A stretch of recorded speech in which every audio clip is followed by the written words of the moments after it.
नमस्कार, मेरा नाम है सुमित सिंह मेहता। हाजिर हूँ आपके सामने क्लास 12 फिजिक्स से रिलेटेड एक और नया लेक्चर लेके। आज का हमारा है लेक्चर नंबर 79 और आज के इस लेक्चर का हमारा टॉपिक क्या रहने वाला है? हमारा टॉपिक है मोशनल ईएमएफ।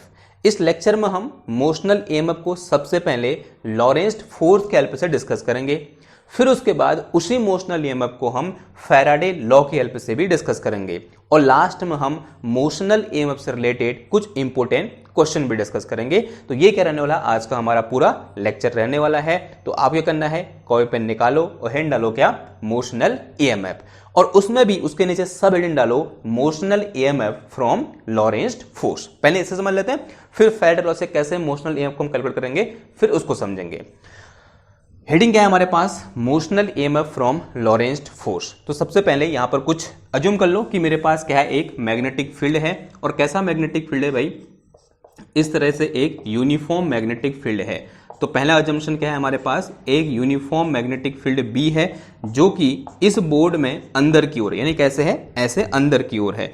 तो here we have a uniform magnetic field which is inward to the board. तो मेरे पास बी यहां पर क्या है, यूनिफॉर्म मैग्नेटिक फील्ड है। तो this is uniform magnetic field है और इस यूनिफॉर्म मैग्नेटिक फील्ड में हमने एक रेक्टेंगुलर लूप रख दी। इस तरह से हमने एक रेक्टेंगुलर लूप रखी जो किससे मिलकर बनी हुई है, एक कंडक्टर की है। यहां बोल सकते हैं एक मेटल की रॉड, यहां पर मैंने ऐसे रख दी। रॉड नहीं बोलेंगे, क्या बोलेंगे, रेक्टेंगुलर लूप बोलेंगे। अब एक रेक्टेंगुलर लूप के मैंने तीन साइड यहां बना दी और चौथी साइड जो है ना वो थोड़ा सा स्पेशल है। क्या स्पेशल है उसमें, जो चौथी साइड है वो क्या कर सकते हैं, उसको हम मूव कर सकते हैं इन दो साइडों के ऊपर। देखो समझाता हूं कैसे।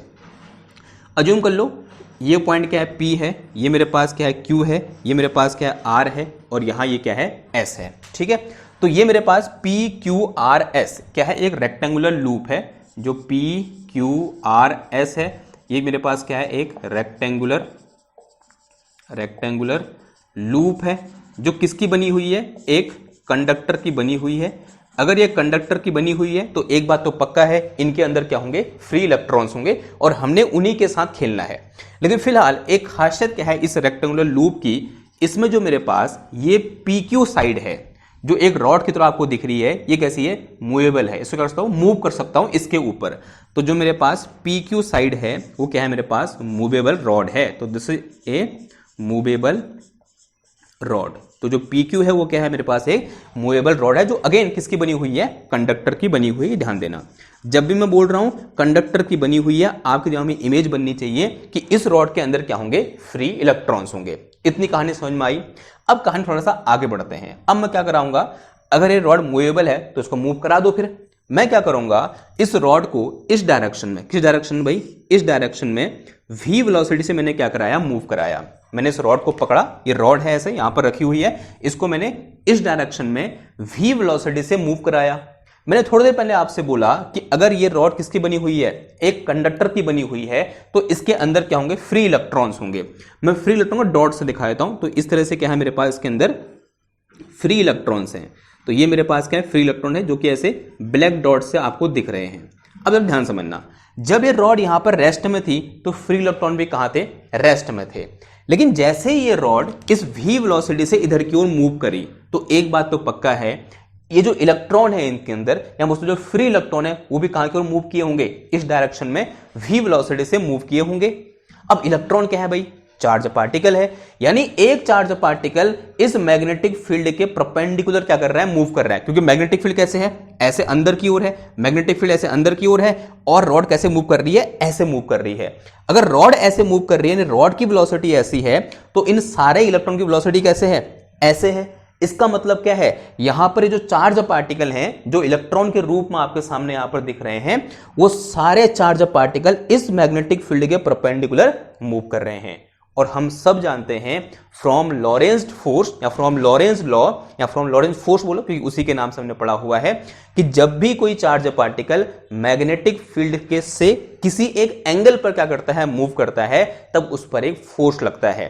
जिस फोर्स की वैल्यू कितनी होती है, उस फोर्स की वैल्यू होती है कितनी, Fm magnetic force equal to क्या होता है, Q into V cross B के बराबर आता है।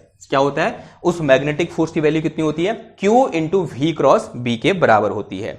अब सवाल यह है कि अगर यहां पर ये इलेक्ट्रॉन या ये चार्ज पार्टिकल ऐसे मूव कर रहे हैं तो इन इलेक्ट्रॉन पर लगने वाला मैग्नेटिक फोर्स किस डायरेक्शन में होगा।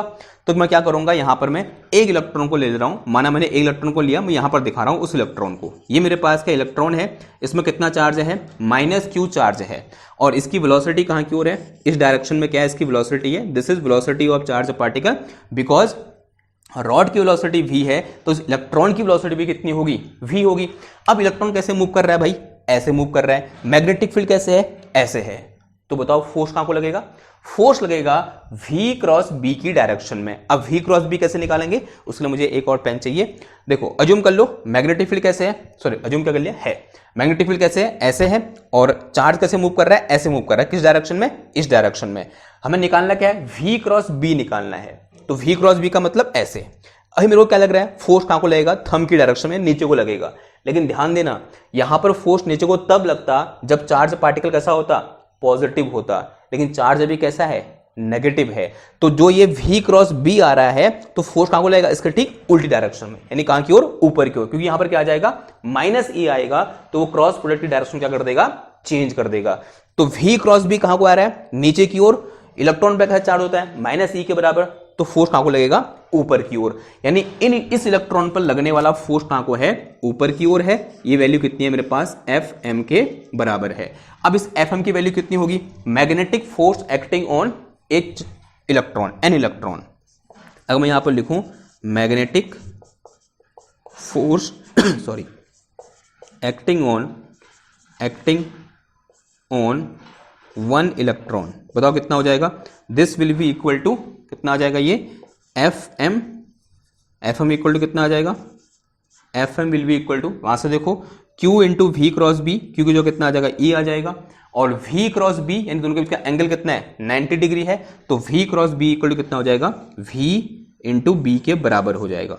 तो this is magnetic force acting on this charge particle, और ये क्या निकाला मैंने, मैग्नीट्यूड निकालना है, ध्यान देना, ठीक है। तो this is magnitude of magnetic force acting on this electron, सही it is some question number 1। अब ये फोर्स लग रहा है तो इसकी वजह से होगा क्या, अगला सवाल हमारे दिमाग में ये आता है। तो एक बात तो पक्की है, अगर इलेक्ट्रॉन में फोर्स लग रहा है तो सारे इलेक्ट्रॉन कहां की ओर मूव करेंगे, ऊपर की ओर मूव करेंगे, यानी किस एंड की ओर, इस पी एंड की ओर मूव करेंगे। अब आपके दिमाग में एक और क्वेश्चन आ रहा होगा कि अगर इस रॉड के अंदर, इस पी क्यू रॉड के अंदर फ्री इलेक्ट्रॉन्स हैं, तो फ्री इलेक्ट्रॉन किसी न किसी एटम से बाहर निकले होंगे, और जब भी कोई इलेक्ट्रॉन एटम से बाहर निकलता है तो जो एटम है वो खुद क्या बन जाता है, आयन बन जाता है। क्या इसके अंदर पॉजिटिव आयन होंगे, आंसर है हाँ जी होंगे। अब सवाल ये है क्या उनमें मैग्नेटिक फोर्स नहीं लग रहा होगा, आंसर है लग रहा होगा, लेकिन वो मैग्नेटिक फोर्स इतना कम होगा कि वो आयंस को मूव नहीं कर पाएगा, क्योंकि आयंस क्या होते हैं एक्चुअल में, हैवी होते हैं। अब आयंस हैवी हैं तो उनको मूव वो कर पाएगा नहीं, तो हम उसके मोशन क्या करेंगे, इग्नोर करेंगे। तो यहां पर हम क्या मान के चले हैं कि यहां पर जो मैग्नेटिक फोर्स लगेगा आयंस में वो बहुत ही कम होगा, उनकी वजह से आयन में किसी भी टाइप का मोशन नहीं होने वाला है, इसलिए हम उनके मोशन के बारे में सोचेंगे ही नहीं। हम सिर्फ किसके मोशन के बारे में सोचेंगे, इलेक्ट्रॉन के मोशन के बारे में, और उनमें फोर्स कहां को लग रहा है भाई, ऊपर को लग रहा है, यानी सारे इलेक्ट्रॉन कहां की ओर मूव करेंगे, ऊपर की ओर मूव करेंगे। All the electron are moving up in upward direction because due to magnetic force Fm, जिसका मैग्नीट्यूड कितना है, QVB के बराबर है। क्लियर है बात। अब होगा क्या, ये सारे इलेक्ट्रॉन ऊपर की ओर भागना स्टार्ट हुए। अब जैसे ही इलेक्ट्रॉन ऊपर की ओर भागना स्टार्ट हुए, ये जो मेरे पास P एंड है ये कैसा हो जाएगा, नेगेटिव हो जाएगा। होगा नहीं होगा, बिकॉज इलेक्ट्रॉन में नेगेटिव चार्ज होता है और सारे इलेक्ट्रॉन ऊपर की ओर भाग रहे हैं, तो कुछ समय बाद जो मेरे पास P पॉइंट है वो कैसा हो जाएगा, नेगेटिव हो जाएगा, या P एंड कैसा हो जाएगा, इस रॉड का नेगेटिव हो जाएगा। अब यहां पर क्या हुए, इलेक्ट्रॉन की कमी हो गई।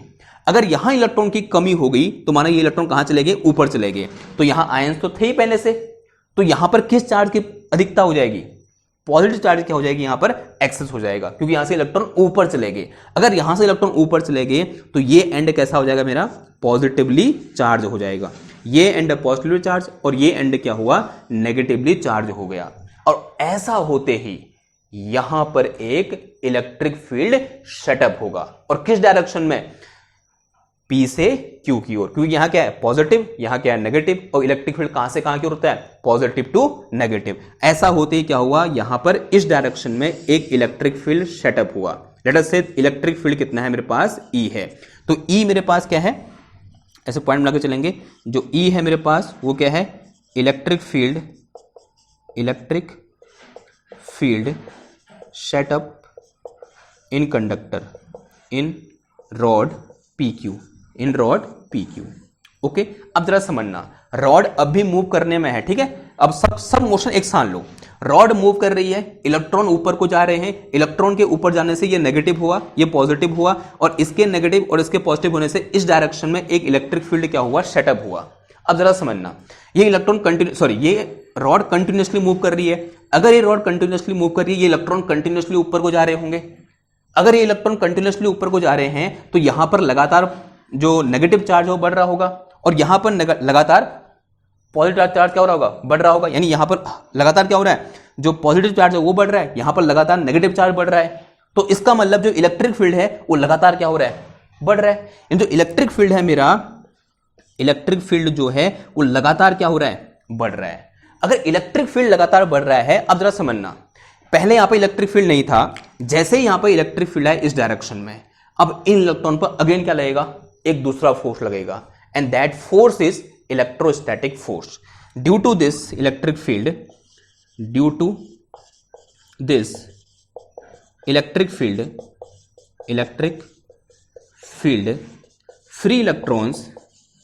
फ्री इलेक्ट्रॉन्स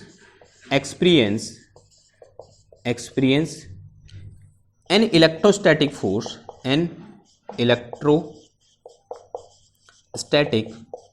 force, बताओ किस डायरेक्शन में, बताओ इलेक्ट्रॉन, ये है मेरे पास इलेक्ट्रिक फील्ड ऊपर को है, और इलेक्ट्रॉन फोर्स कहां को लगता है, इलेक्ट्रिक फील्ड की अपोजिट डायरेक्शन में, यानी कहां की ओर, डाउनवर्ड डायरेक्शन में, इन डाउनवर्ड डायरेक्शन,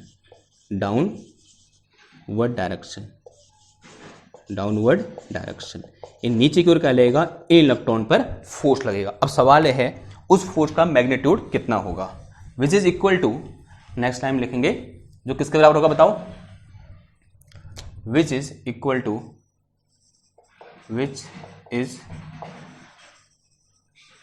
टू क्या हो जाएगा मेरे पास, Fe, E for electrostatic, this is equal to किस बराबर होगा, QE के बराबर होगा, और Q यानी charge on electron into E के बराबर होगा। तो इसे मैंने कुछ इक्वेशन 1 बोला है, इसे क्या बोल दो, इक्वेशन नंबर 2 बोल दो। अब जरा ध्यान समझना, ये फोर्स कहां को लग रहा है, FM ऊपर को लग रहा है, ये जो मेरे पास QE है इस पर, ये कहां को जो Fe है वो कहां को लग रहा है, इस पर नीचे की ओर लग रहा है। This Fe is in downward direction. देखो इनिशियल स्टेज में क्या होगा, यहां पर चार्ज, नेगेटिव चार्ज बहुत कम होगा, इसलिए यहां जो पॉजिटिव चार्ज है वो भी क्या होगा, बहुत कम होगा, यानी इलेक्ट्रिक फील्ड क्या होगा, बहुत कम होगा। तो इनिशियल स्टेज में जो FM है वो क्या करेगा, डोमिनेट करेगा, यानी जो Fe है उसकी वैल्यू क्या होगी, कम होगी। क्यों कम होगी, क्योंकि इलेक्ट्रिक फील्ड क्या होगा, कम होगा, यानी इलेक्ट्रॉन आसानी से कहां को जाएंगे, ऊपर की ओर जाएंगे।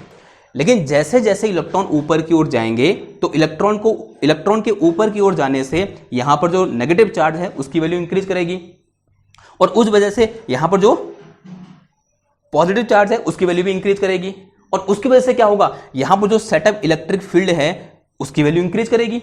अगर इलेक्ट्रिक फील्ड की वैल्यू इंक्रीज करेगी तो इलेक्ट्रोस्टैटिक फोर्स की वैल्यू भी क्या करेगी, इंक्रीज करेगी।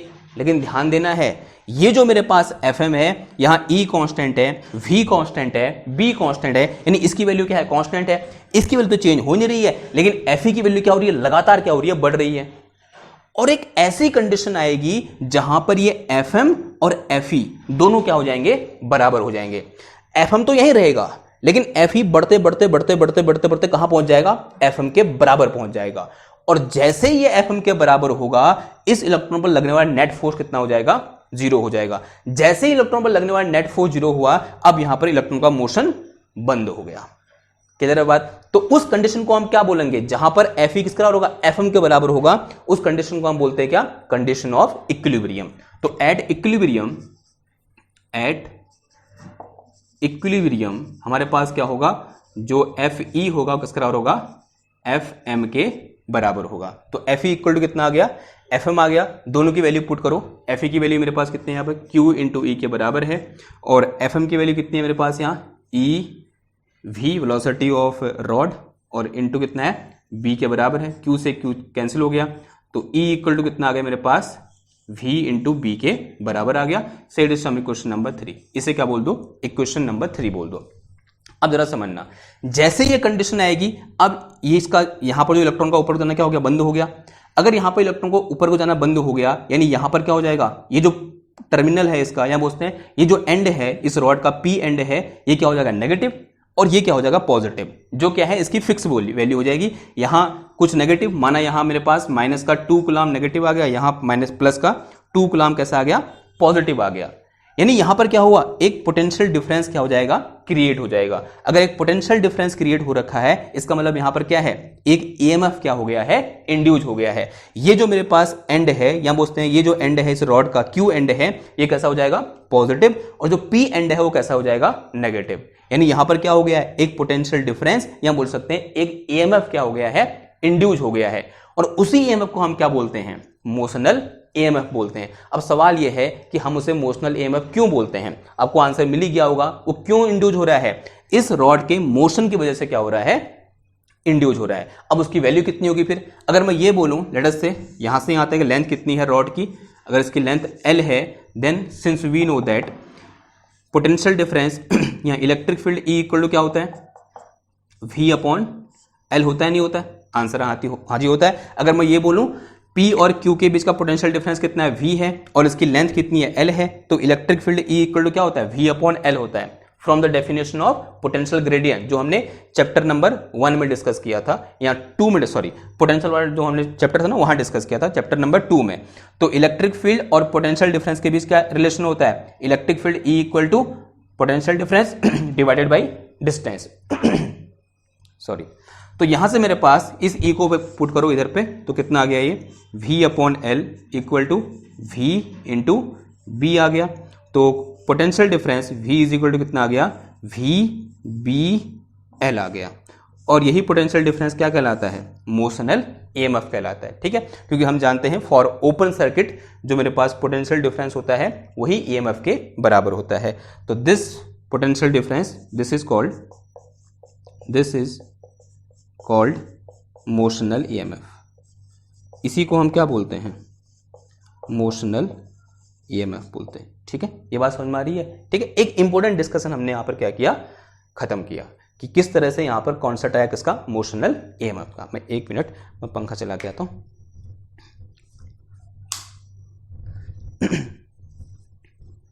ओके, ये बात समझ में आई आपको, ठीक हो गया। अगर इतनी बात समझ में आई, अब जरा समझना, ये एंड कैसा हो गया, पॉजिटिव, ये एंड कैसा हो गया, नेगेटिव। अब पूरा जो लूप है किसकी बनी हुई है, एक कंडक्टर की बनी हुई है। तो इसका मतलब क्या हुआ, इसमें क्या फ्लो करेगी, करंट फ्लो करेगी, क्योंकि यहां पर क्या है, कुछ पोटेंशियल डिफरेंस है। तो करंट कैसे फ्लो करेगी, पॉजिटिव टू नेगेटिव। तो यहां से करंट ऐसे जाएगी, और फिर यहां से ऐसे जाएगी, और यहां से ऐसे यहां जाएगी। ठीक है, तो इस तरह से क्या होगी, इसमें ये करंट इंड्यूस होगी, और ये पॉजिटिव है, ये नेगेटिव है, इलेक्ट्रॉन ऊपर को जा रहे हैं, तो इसमें करंट कहां को जाएगी, नीचे को जाएगी। तो इसमें करंट कहां की ओर है भाई, नीचे की ओर। तो direction of current in this rod कहां की ओर है, नीचे की ओर है। लेट अस से आई करंट फ्लो कर रही है, तो आई करंट मैंने यहां दिखा रखा है, आई करंट, और यहां फिर आई करंट। तो इस तरह से क्या होगी, यहां पर करंट फ्लो करेगी। ध्यान देना, यहां इलेक्ट्रॉन कहां जा रहे हैं, ऊपर को जा रहे हैं। तो जो करंट फ्लो कैसे फ्लो करती है, इलेक्ट्रॉन के अपवर्ड डायरेक्शन में क्या करेगी, हमारी करंट फ्लो करेगी। अब एक चीज हमने और डिस्कस की थी, जब भी कोई हमारे पास करंट कैरिंग कंडक्टर होता है, और अगर हम उसको कहां रखते हैं, मैग्नेटिक फील्ड में रखते हैं, तब उसमें एक फोर्स लगता है, जिस फोर्स की वैल्यू कितनी थी, BIL साइन थीटा के बराबर थी। तो क्या इस रॉड में, जो रॉड PQ रॉड यहां पर है, जो इस डायरेक्शन में मूव कर रही है, जिसको मूव कराने से यहां पर कुछ करंट इंड्यूस हो रही है, करंट फ्लो कर रही है due to this motional EMF, क्या इस रॉड में भी मैग्नेटिक फोर्स लगेगा? अगला सवाल हमारे दिमाग में ये है, और आंसर है भाई हाँ लगेगा। अब सवाल ये है वो मैग्नेटिक फोर्स कितना लगेगा, तो हेडिंग डालो क्या, मैग्नेटिक फोर्स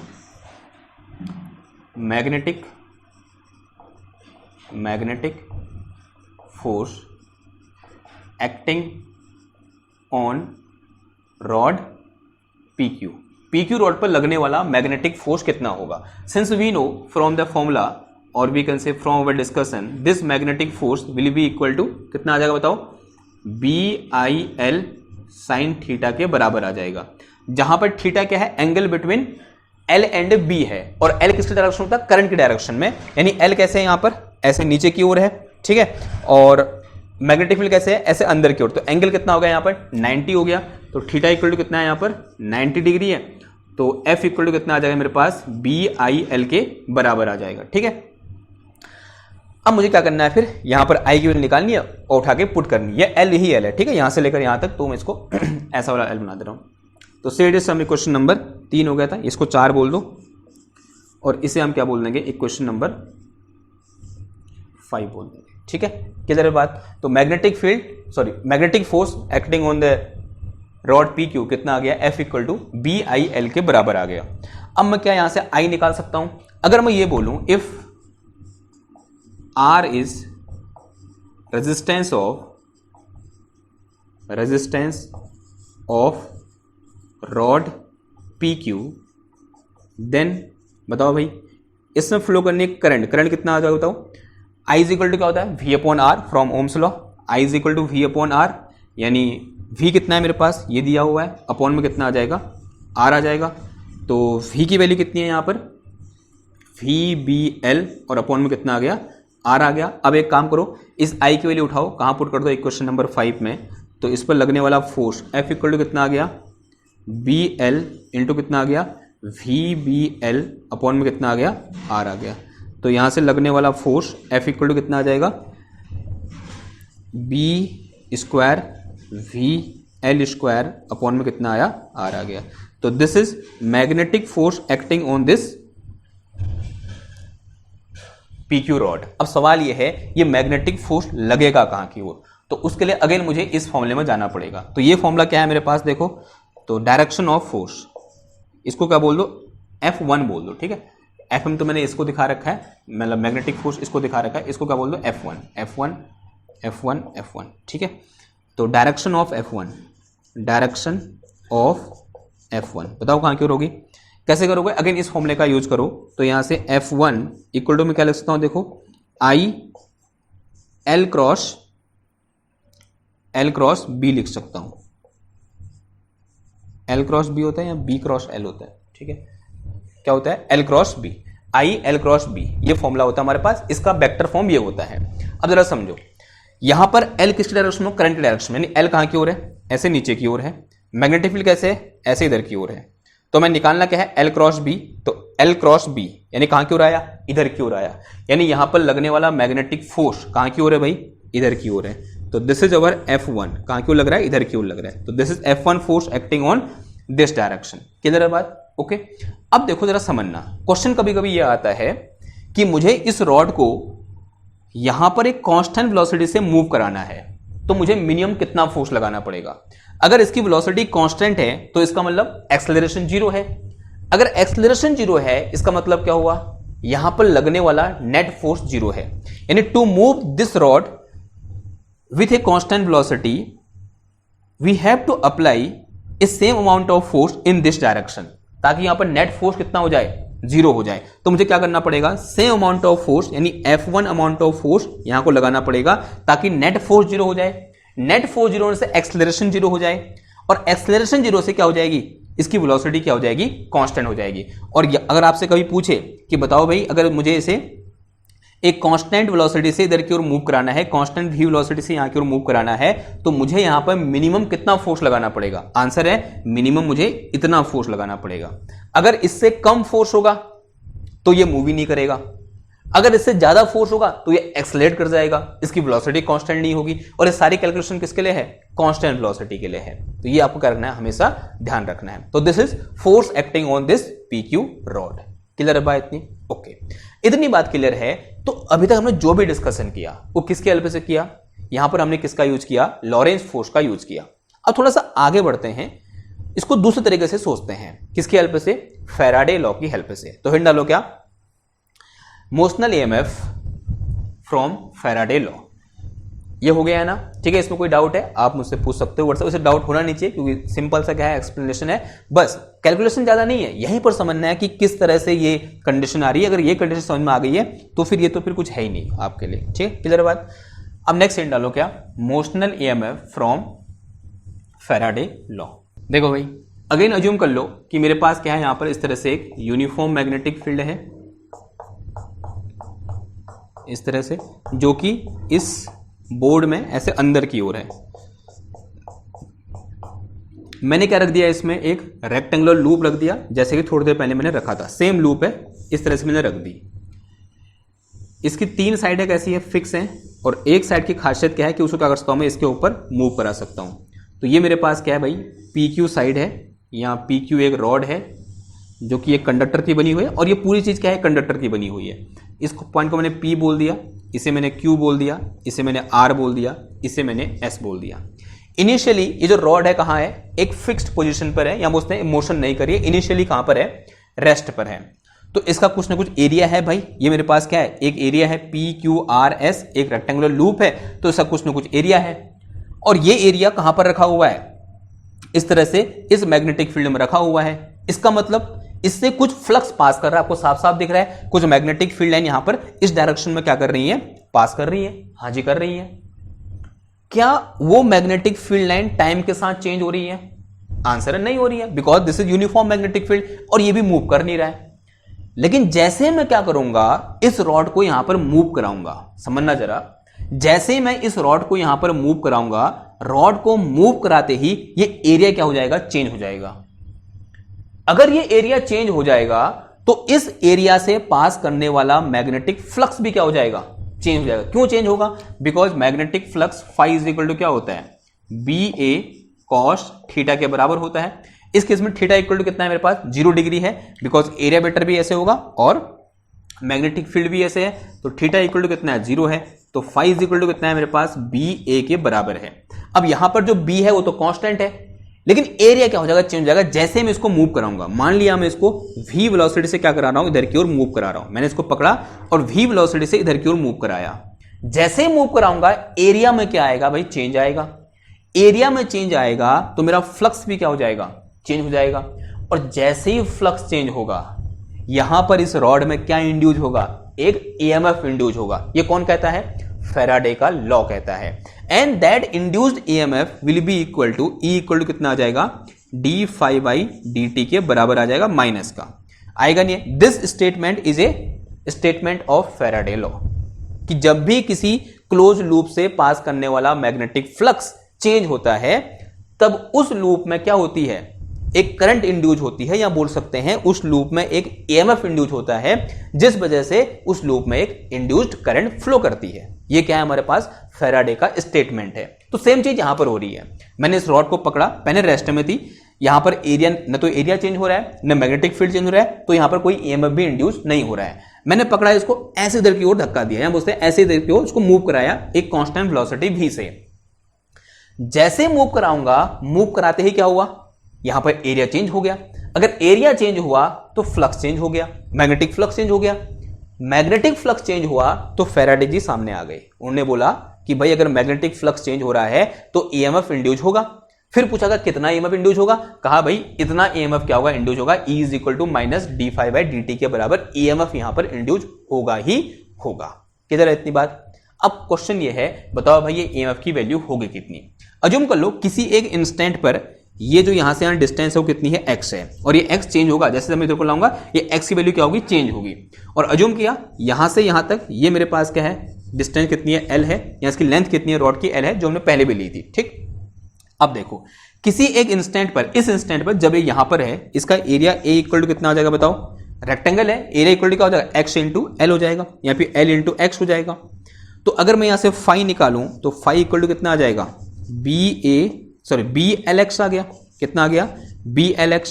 तो induced EMF E equal to कितना आ जाएगा, माइनस का d फाई बाई dt आ जाएगा, and this will be equal to minus का d by dt of phi equal to कितना है मेरे पास, BLX के बराबर है। B कांस्टेंट है, L कांस्टेंट है, X कांस्टेंट नहीं है, यानी B और L दोनों बाहर आ जाएंगे और अंदर कितना बचेगा, माइनस का बी एल और अंदर बच गया मेरे पास क्या, d x by d t. और बताओ भाई d x by d t की वैल्यू कितनी होगी, तो d x by d t will be equal to v, किसके बराबर होगी, वेलोसिटी के बराबर होगी।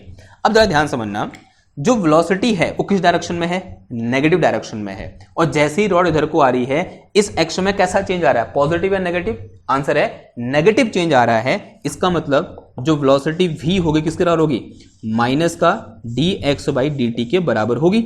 And this will equal to d x by d t equal to कितना आ जाएगा, माइनस का v के बराबर आ जाएगा। अब एक काम करो, ये वैल्यू उठाओ इधर रख दो, तो induced EMF E equal to कितना आ जाएगा, माइनस का बी एल इंटू माइनस का v, और E इक्वल टू कितना आ जाएगा, ये माइनस माइनस प्लस हो जाएगा, minus minus plus, this will be equal to v B L. तो यही क्या हो गया, हमारा आंसर हो गया। तो सेम जो यहाँ क्वेश्चन नंबर 4 है वो यहां से भी निकल के आ गई। तो this is our induced EMF. इतना ईएमएफ क्या होगा इसमें इंड्यूस होगा, से it is from equation number 1। इसे क्या बोल दो, इक्वेशन नंबर 1 बोल दो, ठीक है। अब जो कहानी करने में इतना समय यहां पर लगा था, ये यहां पर आसानी से क्या हो गया, सॉल्व हो गया। अब यहां पर हमने बड़ी इजीली क्या कर दिया था, करंट की डायरेक्शन को प्रेडिक्ट कर दिया, करंट की डायरेक्शन कैसे होगी। अब सवाल यह है कि यहां पर तो ईएमएफ इंड्यूस हो गया, तो यहां पर हम कैसे पता करेंगे कि करंट किस डायरेक्शन में फ्लो करेगी, कैसे पता करेंगे। दो तीन तरीके हैं। एक तो हमारे पास क्या होता है, सिंपल लॉ होता है जिसको हम राइट हैंड या फ्लेमिंग्स राइट हैंड रूल बोलते हैं। लेकिन अगर उसमें न जाकर हम लेंज लॉ की हेल्प से यहां पर करंट की डायरेक्शन के बारे में कमेंट करें तो वो ज्यादा अच्छा रहता है। देखो कैसे, लेंज लॉ क्या कहता है, लेंज लॉ कहता है कि किसी एक क्लोज लूप से अगर पास करने वाला मैग्नेटिक फ्लक्स चेंज हो रहा है तो उस लूप में करंट तो इंड्यूस होगी, जो कि फैराडे ने बोला था। अब वो करंट ऐसे इंड्यूस होगी कि वो उस चेंज इन मैग्नेटिक फ्लक्स का अपोज करेगी। देखो यहां पर क्या हो रहा है, पहले रॉड यहां पर है, जैसे इधर को रॉड गई तो हुआ क्या, इस डायरेक्शन में जाने वाला मैग्नेटिक फ्लक्स डिक्रीज हुआ नहीं हुआ। माना पहले रॉड यहां पर थी, अब यहां पहुंच गई। पहले यहां से 4 फील्ड लाइन जा रही थी, अब सिर्फ कितनी फील्ड लाइन जा रही है, 2 फील्ड लाइन जा रही है। यानी इस डायरेक्शन में जाने वाला मैग्नेटिक फ्लक्स क्या हो रहा है, डिक्रीज हो रहा है। तो यहां पर ये जो मेरे पास रेक्टेंगुलर लूप है, इसमें करंट इस तरह से फ्लो करेगी कि वो क्या करेगी, यहां पर इसके अंदर मैग्नेटिक फ्लक्स के डिक्रीज होने का अपोज करेगी। यानी इस डायरेक्शन में मैग्नेटिक फ्लक्स के डिक्रीज होने का अपोज करेगी। यानी इसका खुद का मैग्नेटिक फ्लक्स कहां की ओर होगा, ऐसे अंदर की ओर होगा। अगर मैं ये मेरे पास क्यू आर एक साइड है, तो इस साइड में अगर करंट फ्लो कर रही है तो उसका खुद का मैग्नेटिक फील्ड कहां को होना चाहिए, ऐसे अंदर की ओर होना चाहिए। और वो कब होगा, जब मेरे पास करंट कैसे फ्लो करेगी, ऐसे फ्लो करेगी। Because right hand thumb rule से अगर करंट ऐसे फ्लो कर रही है तो मैग्नेटिक फील्ड कहां को होगा, ऐसे अंदर की ओर होगा। तो इस साइड में करंट कैसे फ्लो करेगी, ऐसे। अगर मैं यहां बात करूं, यहां कैसे करंट फ्लो करेगी, देखो ऐसे अंदर को होना चाहिए इसका खुद का मैग्नेटिक फील्ड। तो अंदर को कब होगा, जब करंट ऐसे फ्लो करेगी। अगर बाहर करेगी तो क्या हो जाएगा, देखो अगर करंट ऐसे फ्लो न करे, कैसे फ्लो करेगी, ऐसे नीचे को फ्लो करे, तो यहां मैग्नेटिक फील्ड कैसे होगा, ऐसे बाहर को होगा, जो कि गलत है। जो क्या कर रहा है, सपोर्ट कर रहा है उस चीज को, ऐसा नहीं होना चाहिए। कैसा होना चाहिए, मैग्नेटिक फील्ड अंदर को होना चाहिए, लेंज लो। तो मैग्नेटिक फील्ड अंदर को है तो करंट कैसे फ्लो करेगी, ऐसे। तो इसका मैग्नेटिक फील्ड कहां को होना चाहिए, ऐसे अंदर को होना चाहिए। तो कैसे होगा, ऐसे। यानी यहां करंट कैसे फ्लो करेगी, ऐसे फ्लो करेगी। ठीक है, क्लियर बात। तो यहां भी करंट कैसे फ्लो करेगी भाई, ऐसे नीचे की ओर। तो इसमें करंट कैसे फ्लो कर रही है, ऐसे फ्लो कर रही है। अगर यहां पर करंट ऐसे फ्लो कर रही है तो इलेक्ट्रॉन कैसे जाएंगे, करंट के अपोजिट डायरेक्शन में। यानी ये कैसा हो जाएगा, नेगेटिव, क्योंकि इलेक्ट्रॉन ऊपर को जाएंगे। और ये कैसा हो जाएगा, मेरा पॉजिटिव हो जाएगा। ठीक है, और इसी में क्या होगा, ईएमएफ इंड्यूस होगा, जिसकी वैल्यू कितनी होगी, E equal to v B L के बराबर होगी। ठीक है, ये क्या है, थोड़ा सा आसान एक्सप्लेनेशन है जो मैंने बाद में दिया। लेकिन जो पहला वाला एक्सप्लेनेशन है उसके अंदर जो कॉन्सेप्ट है वो ज्यादा क्लियर होता है, क्योंकि आपको दिख रहा होता है कि अंदर एक्चुअल में डीप में क्या हो रहा है, इलेक्ट्रॉन कैसे जा रहे हैं, कैसे वो एक इक्विलिब्रियम की सिचुएशन आती है जहां पर मैग्नेटिक फोर्स और इलेक्ट्रोस्टैटिक फोर्स दोनों इक्वल हो जाते हैं। ठीक है, तो ये सब हमने क्या किया, अभी यहां पर डिस्कस किया। आई होप आपको समझ में आ रहा होगा। क्लियर बात। नाउ अब थोड़ा सा आगे बढ़ते हैं, इससे रिलेटेड एक इंपॉर्टेंट क्वेश्चन कर लेते हैं, जरा समझेंगे। क्वेश्चन थोड़ा अच्छा क्वेश्चन है और बोर्ड में पूछ ले जाता है इस टाइप का क्वेश्चन। तो क्वेश्चन क्या है, समझो जरा। मैं ये मिटाऊं। मान लो मेरे पास इस तरह से एक यूनिफॉर्म मैग्नेटिक फील्ड है जो कि अंदर की ओर है। ठीक है, यूं करके हमने अज्यूम कर लिया कि हमारे पास क्या है, एक यूनिफॉर्म मैग्नेटिक फील्ड है और इस यूनिफॉर्म मैग्नेटिक फील्ड में एक रॉड क्या कर रही है, इस तरह से सर्कुलर मोशन कर रही है। ये एक रॉड है इस तरह से, दिस इज ए रॉड, एक कंडक्टर की रॉड है जो कि इस तरह से क्या कर रही है, सर्कुलर मोशन कर रही है। कैसे? ऐसे। ये इसका क्या है, एक फिक्स पॉइंट है। इस पॉइंट के अबाउट इस तरह से ओमेगा एंगुलर वेलोसिटी से ऐसे क्या कर रही है, मूव कर रही है। कैसे? ऐसे, इस डायरेक्शन में। इस तरह से क्या हो रहा है यहाँ पर, ऐसे मोशन हो रही है। ये रॉड है यूं करके, ये ऐसे घूम रही है यूं करके। अब मैग्नेटिक फील्ड में मूव कर रही है, तो ये कंडक्टर की रॉड है, तो इसमें कुछ ना कुछ ईएमएफ इंड्यूस होगा। अब सवाल ये है, वो इंड्यूस्ड ईएमएफ की वैल्यू कितनी होगी, ये हमें क्या करना है, फाइंड करना है। कैसे फाइंड करेंगे, जरा समझो। इससे करते हैं, फैराडे वाले से। देखो होगा क्या, मान लिया let T is time period of revolution, यानी इस रॉड को एक चक्कर लगाने में कितना टाइम लग रहा है, टी टाइम लग रहा है। अगर इसकी एंगुलर वेलोसिटी ओमेगा है, then we know that omega equal to कितना हो जाएगा, 2 पाई बाई टी हो जाएगा। हो सकता है आगे जाके ये रिलेशन क्या आ जाए, हमारे काम आ जाए। ठीक है। अगर ये एक चक्कर लगाने में टी टाइम ले रहा है, तो अगर मैं आपसे एक क्वेश्चन पूछूं, बताओ भाई, find area swept by rod in T second, यानी टाइम पीरियड के बराबर टाइम में इस रॉड ने कितना एरिया स्वेप्ट किया। कितना एरिया स्वेप्ट किया, माना रॉड की लेंथ कितनी है, यहां से यहां तक एल बोल दी मैंने, इसकी लेंथ कितनी है, एल है। यहां से ऐसे घूमा घूमा घूमा घूमा घूमा घूमा, फिर यहीं पहुंच गया। तो कितना टाइम लिया उसने, टाइम पीरियड के बराबर टाइम लिया। तो इस टाइम में उसने कितना एरिया स्वेप्ट किया, आंसर है इस सर्कल के एरिया के बराबर, जो कितना होता है, पाई आर स्क्वायर के बराबर होता है। तो this area swept in, find area swept, या फाइंड मत लिखो, area swept by rod in T second कितना आ जाएगा, पाई आर स्क्वायर, आर यानी इस रॉड की लेंथ, तो पाई एल स्क्वायर आ जाएगा। अब अगर आपसे मैं पूछूं area swept by rod in 1 second, 1 second में इसने कितना एरिया स्वेप्ट किया, तो this will be equal to pi L square upon T आ जाएगा। टी क्या है, इसका टाइम पीरियड। ठीक है बात इतनी, ओके। अगर इतनी बात क्लियर है, तो अब अगर आपसे पूछूं, बताओ भाई ईएमएफ कितना होगा, तो ईएमएफ ई इक्वल टू क्या होता है हमारे पास, ईएमएफ ई इक्वल टू होता है मेरे पास माइनस का d phi by d t. ठीक। अगर मैं इसको थोड़ा सा मॉडिफाई करके लिखूं, तो इसे क्या लिख सकता हूं मैं, देखो E is equal to minus का डी, इसको लिख सकता हूं बी ए लिख सकता हूं, और अपॉन में कितना आ गया, डी टी आ गया। बी कांस्टेंट है, तो बी कांस्टेंट है तो बाहर आ जाएगा, तो दिस विल बी, अगर खाली मैग्नीट्यूड है तो प्लस हो जाएगा। खाली अगर मैग्नीट्यूड की बात करें और डायरेक्शन वैसे निकाल लेंगे हम, खाली किसकी बात करें, मैग्नीट्यूड की बात करें तो प्लस लिख दो, तो कितना आ जाएगा, ये माइनस बी बाहर आ गया, अंदर कितना बच गया, d a by d t आ गया। ठीक है, ये तो क्या निकला, इंस्टेंटेनियस ईएमएफ। और अगर मैं इसी को एवरेज के टर्म में लिखूं तो ऐसे लिख सकता हूं मैं, EMF E equal to B delta A upon delta T. तो ये मेरे पास क्या होगा, change in area per unit time, या इसी को क्या बोलता हूं मैं, area swept by rod per unit time. ये वही तो चीज है, this is change in area per unit time, या बोल सकते हैं क्या, area swept by rod per unit time, जो किसके बराबर है, इसके बराबर है। तो उठा के वैल्यू पुट कर दो, ई इज इक्वल टू कितना आ गया, बी, ये मेरे पास आ गया कितना, पाई एल स्क्वायर अपॉन में कितना आ गया, टी आ गया। टी मेरे पास क्या है, टाइम पीरियड। अब टाइम पीरियड की वैल्यू कितनी है भाई, यहां से मैं निकाल सकता हूं, तो time period T equal to कितना आ जाएगा, 2 पाई बाई ओमेगा आ जाएगा। उठा के वैल्यू यहां पुट कर दो, तो ईएमएफ ई इक्वल टू कितना आ गया, B pi L square upon 2 pi by omega, इससे ये कैंसिल हो जाएगा। तो यहां से मेरे पास induced EMF E is equal to कितना आ गया, half of B L square omega. Induced EMF E equal to कितना आ गया, half of B L square omega. And this data is very very important, बहुत इंपॉर्टेंट डेटा है, MCQ में पूछ लिया जाता है, इसलिए आपको सीधे भी क्या होना चाहिए, याद होना चाहिए कि अगर एक रॉड है और इस तरह से घूम रही है कुछ एंगुलर वेलोसिटी ओमेगा से, तो कितना ईएमएफ इंड्यूस होगा, half B L square omega के बराबर ईएमएफ यहां पर इंड्यूस होगा। अब सवाल यह है, अगर ईएमएफ इंड्यूस हो रहा है, तो मान लिया इसको मैंने ओ पॉइंट बोल दिया, इसको मैंने ए बोल दिया, तो कभी कभी क्वेश्चन ये आता है ओ और ए की पोलरिटी के बारे में कमेंट करो कि इनमें से कौन सा पॉजिटिव होगा और कौन सा नेगेटिव होगा, या कौन सा एंड इस रॉड का पॉजिटिव होगा और कौन सा एंड यहां पर नेगेटिव होगा। कैसे निकालोगे बताओ।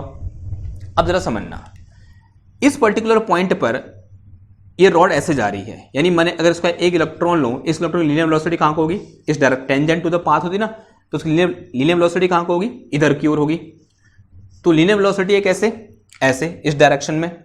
मैग्नेटिक फील्ड कैसे है, ऐसे अंदर की ओर। तो मैग्नेटिक फील्ड दिखाऊं, लीनियर वेलोसिटी यहां पर ऐसे है, मैग्नेटिक फील्ड ऐसे है, और इस पर फोर्स कहां को लगेगा, v क्रॉस b की डायरेक्शन में।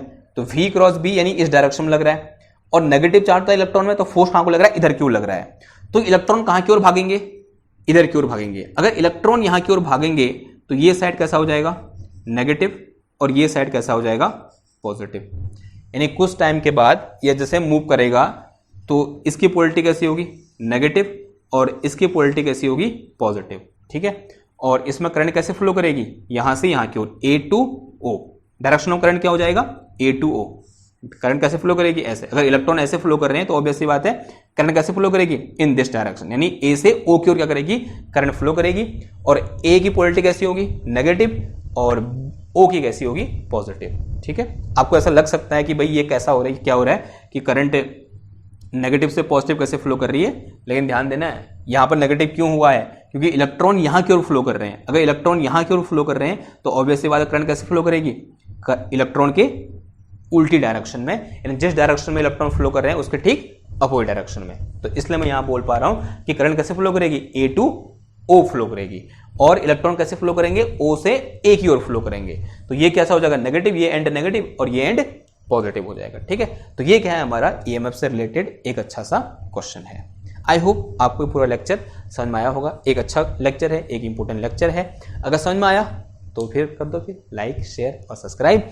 मैं मिलता हूं आपसे नेक्स्ट क्लास में। नेक्स्ट क्लास में डिस्कस करेंगे किसके बारे में, हम mutual induction and self induction के बारे में, या mutual inductance and self inductance. तो इस लेक्चर को यहाँ समाप्त करते हैं। मैं मिलता हूँ आपसे नेक्स्ट क्लास में एक और नए टॉपिक के साथ। तब तक के लिए थैंक यू, धन्यवाद, बाय बाय।